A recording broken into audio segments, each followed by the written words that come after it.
Assalomu alaykum yurtdoshlar. Mana bugun Toshkent Busaqa avtovokzalimizda Kazan, Moskva va Perm yo'nalishida bo'lgan avtobusimizni hozir chiqish sharoitlarini ko'rsatib o'taman. Pasatka jarayonlariga tayyor qilib qo'ydim.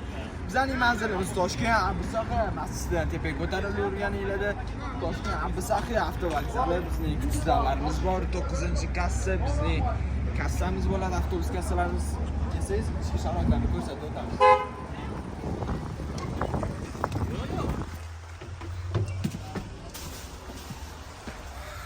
Mana yurtdoshlarimiz ichki avtobusimizning ichki sharoitlari, bizning avtobusimizda pechka, konditsioner, zaryadka uskunalari hamda monitorlarimiz bor. 24/7 ishlaydigan, davlat nazorati ostida ketadigan kameralarimiz bor. Kimga shunaqa komfort avtobusda kerak bo'ladigan bo'lsa, bemalol ekrandagi nomerlarga aloqaga chiqib, biletlarni bir kun onlayn tarzda bron qilib qo'ysanglar bo'ladi. Detskiy biletlarimiz bor.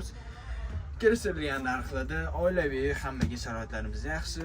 Kimga shunaqa komfort avtobusda avtobus xizmatlari kerak bo'ladigan bo'lsa, Rossiyaning istalgan shaharlariga yo'lga chiqamiz.